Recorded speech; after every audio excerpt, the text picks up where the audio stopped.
Hip joint avian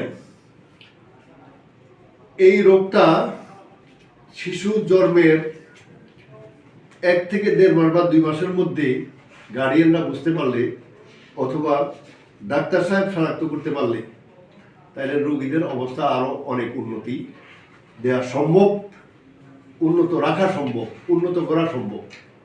কারণ এই রোগে রিপ্লেসমেন্ট করতে হলে 65 বছর আগে রিপ্লেসমেন্ট করা ঠিক হবে না। এটা হলো আমাদের বাসা। এখন আপনারা কি করবেন এটা আমার জানার বিষয় না। বিষয় হচ্ছে সে এখানে যায়, যাওয়ার পরে এখানে চিকিৎসা নেয়,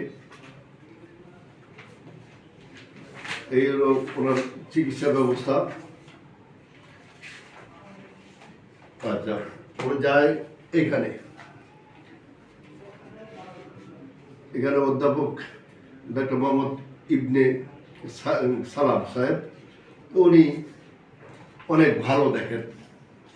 তো এই ভালো দেখাটা ভালো নয়, ভালো রাখাটা ভালো। একটা রোগীকে সে তার বয়স যেটুকুই হোক না কেন হিপ জয়েন্ট এভিয়ান নিয়ে যখন আসার পর তাকে ভালো রাখতে পারলে তার পা শর্ট হয়ে যায় না। এখন ওনারা বলছে, খাজুকা বলছে পাটা শর্ট হয় নাই। তো এখানে দেখা যায়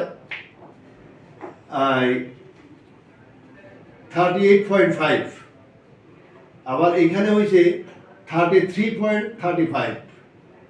তো তাইলে পাটা ছোট হইল না কেন রে ভাই? কি কারণে হয় না ছোট? আপনারা বলছেন যে ওর পা ছোট হয়নি, কিন্তু এই যে এখানে এইটার এই অবস্থা কেন? এটা হইলো 38.5 আর এটা হইলো 33.35। তাহলে ডিফারেন্স হয়ে গেছে 2 এর বেশি, 2 মিলি মানে হাফ ইঞ্চির বেশি।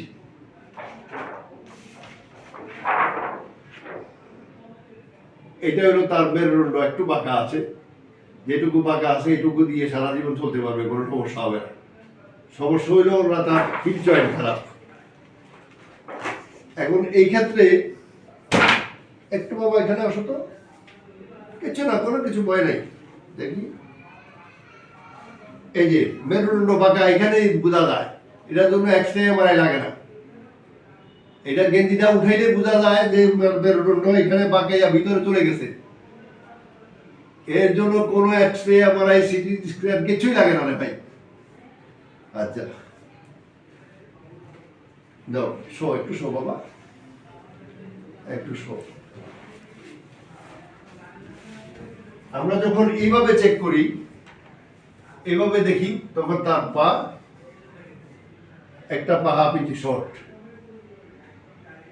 এই শর্টটা রিকভার করা সম্ভব না, কেউ পারবেন না, পৃথিবীর কোথাও না। এটা রিপ্লেসমেন্ট করেও রিকভার করা সম্ভব না, কারণ এই বয়সে রিপ্লেসমেন্ট করলে তার পা গুণা আর বড় হবে না এবং সে স্বাভাবিক জীবনযাপন করতে পারবে না। তো সুতরাং রিপ্লেসমেন্ট থেকে বিরত থাকুন। রিপ্লেসমেন্ট করা সঠিক নয়, ঠিক নয়। আমরা তাকে এখানে যখন নেই, পাটা এ পর্যন্ত যায়, বাস শেষ। এরপরে গেলে তার কষ্ট শুরু হয়। ব্যথা লাগে? হ্যাঁ, এখন এখানে ব্যথা লাগে। তো এই পাটা এইদিকে যায় না কেন?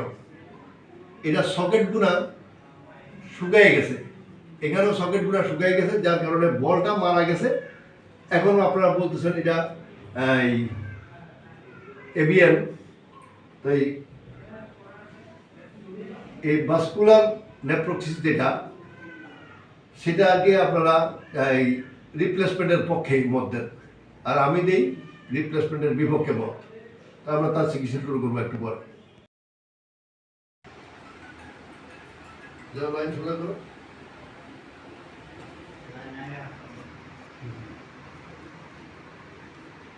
লাইন সোজা করো, এই আস্তে আস্তে, তাড়ানোর দরকার নেই, লাইন সোজা করো।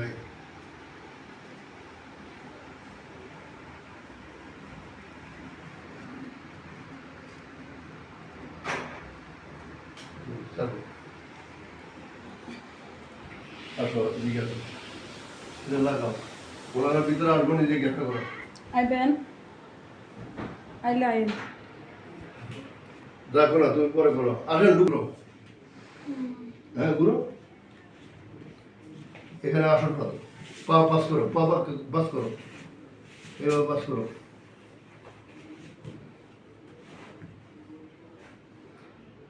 আগে সে বসলে এই পাটা এখানে থাকতো, উপরে থাকতো, এটা নিচে লাগতো না। এটা উপরে, এটা নিচে নাও, বাইর করো, ওইটা এটা নিচে নাও, এটা উপরে তোলো, এটা উপরে, এটা উপরে উঠে থাকতো, নিচে নামতো না। এই হলো হিপ জয়েন্ট এবিএন এর চিকিৎসা। প্রথম দিনের চিকিৎসা শেষে আমরা প্রথম দিন তার অ্যাডজাস্টমেন্ট করি এবং বডি ম্যানেজমেন্ট করি। দাঁড়াও, লাভ দিয়ে দাঁড়াও, একবারে একবারে।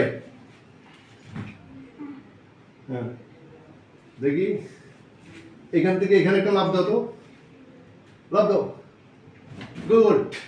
হ্যাঁ, আরেকটা লাভ দাও, এদিকে ঘুরা মানে করে শুরু। হ্যাঁ হ্যাঁ, এরকম লাভ দিতে পারতো আগে। হ্যাঁ, নিচে নাও।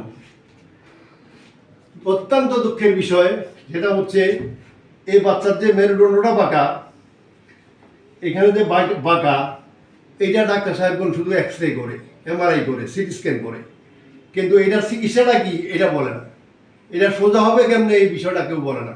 কিরে ভাই, এটা বললে কি, এটা না জানলে শিখবেন। আমরা দেখাই দিচ্ছি কি, আমরা বলছি বাচ্চাকে তুমি এখানে বসো, বসো।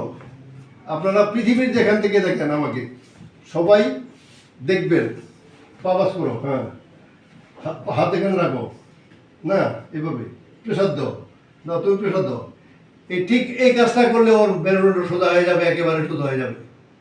ওর মেরুদণ্ড সোজা হয়ে গেলে তাহলে আপনার আমার ক্ষতি নেই, লস নাই, লাভ আছে। কারণ এই বাচ্চারা পৃথিবীতে যতদিন থাকবে ততদিনই আমাদের জন্য দোয়া করতে থাকবে। দোয়া সে করা লাগবে না, সে যতদিন হাঁটবে ততদিন দোয়া আমরা এমনি পাবো। এই যে এই কাজটা করলেই তার মেরুদণ্ড সোজা হয়ে যাবে। দুর্ভাগ্যজনক, ওর একটা বোন বা ভাই, তারও মেরুদণ্ড বাঁকা। তো তার বয়সটা 16 বছরের বেশি হয়ে গেছে। আমরা বলছি যে এটা সোজা করা আমাদের পক্ষে সম্ভব নয়।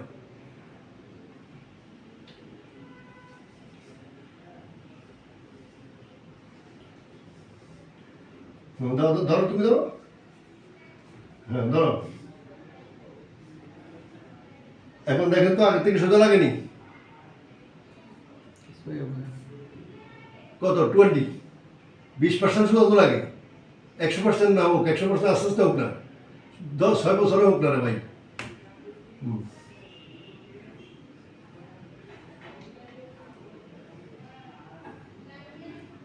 নামো, নিচে নামো, নিচে নামো।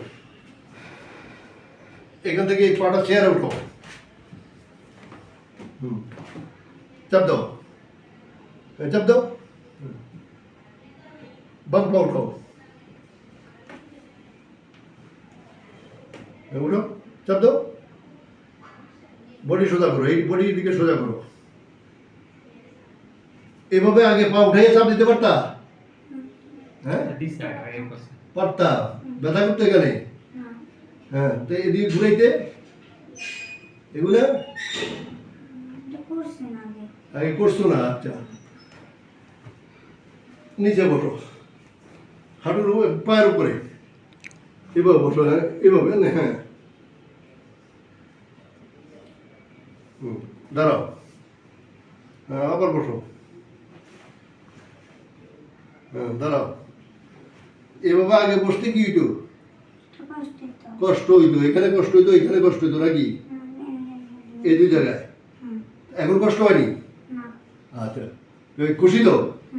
খুদা হাফেজ।